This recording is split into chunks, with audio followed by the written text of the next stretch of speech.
صل على محمد وآل محمد۔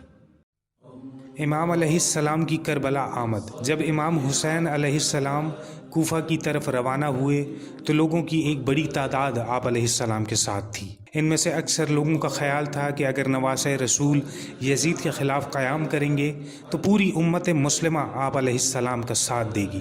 اسی دوران امام علیہ السلام نے قیس ایک عظیم مجاہد کو کوفہ کے لوگوں کی طرف خط لے کر روانہ کیا، جس میں امام علیہ السلام نے کوفہ کے لوگوں کو مطلع کیا کہ آپ علیہ السلام کو مسلم ابن عقیل کا خط موصول ہو گیا ہے اور آپ جلد ہی کوفہ پہنچ جائیں گے۔ قیس خط لے کر کوفہ کی طرف روانہ ہوئے، لیکن انہیں شہر کے باہر ہی گرفتار کر کے ابن زیاد کے سامنے پیش کر دیا گیا۔ عبید اللہ ابن زیاد نے قیس کو دھمکایا کہ تمہارے بچنے کی صرف ایک ہی صورت ہو سکتی ہے کہ ممبر پر جاؤ اور عوام کے سامنے امام حسین علیہ السلام کی مخالفت کرو۔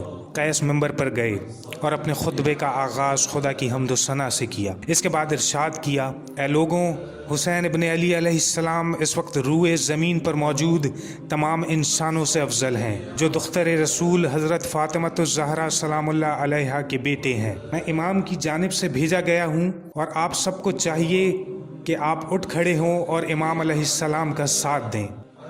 اس کے بعد جناب قیس نے ابن زیاد اور اس کے باپ پر لعنت کی اور امام علی علیہ السلام کے فضائل بیان کرنا شروع کیے۔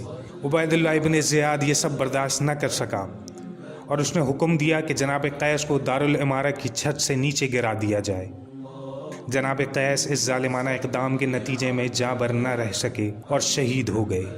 جیسے ہی امام علیہ السلام کو جناب مسلم ہانی اور جناب قیس کی شہادت کی اطلاع ملی، آپ علیہ السلام نے اپنے ساتھیوں کو ان کی شہادت سے آگاہ کیا اور کہا کہ کوفہ کے لوگ ہماری حمایت سے پیچھے ہٹ گئے ہیں، لہٰذا جو کوئی بھی واپس جانا چاہے وہ جا سکتا ہے۔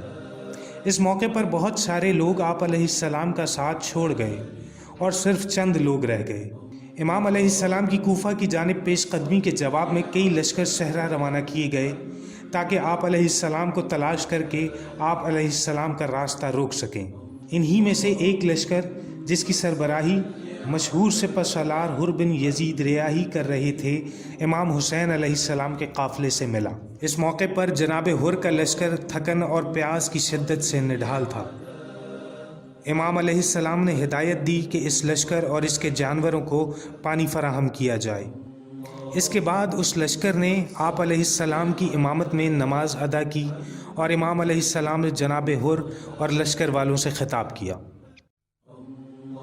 آپ علیہ السلام نے جناب حر کو بتایا کہ اے حر، میں ہی حقیقی امام ہوں اور میں ہی انہی لوگوں میں سے ہوں کہ جن کا ذکر قرآن کی آیہ مباہلہ میں ہے۔ آپ علیہ السلام نے خبردار کیا کہ یزید جیسے آدمی کا ساتھ دینے کا کیا نتیجہ ہو سکتا ہے، اور اس بات پر زور دیا کہ اپنے ہاتھوں کو اہل بیت رسول صلی اللہ علیہ وآلہ وسلم کے خون سے نہ رنگیں۔ 2 محرم جمعرات کے دن امام علیہ السلام کا گھوڑا ایک جگہ پہنچ کر رک گیا۔ آپ علیہ السلام نے دریافت کیا کہ اس جگہ کا کیا نام ہے۔ ایک آدمی آگے بڑھا اور اس نے کہا، میں نے اپنے آباء و اجداد سے سنا ہے کہ اس جگہ کا نام کربلا ہے۔ جب امام حسین علیہ السلام نے یہ سنا تو کہا، یہی وہ جگہ ہے جس کی نشاندہی میرے نانا رسول خدا صلی اللہ علیہ وآلہ وسلم نے کی تھی۔ امام علیہ السلام نے اپنے قافلے کو حکم دیا کہ یہی وہ جگہ ہے جہاں قیام کیا جائے گا۔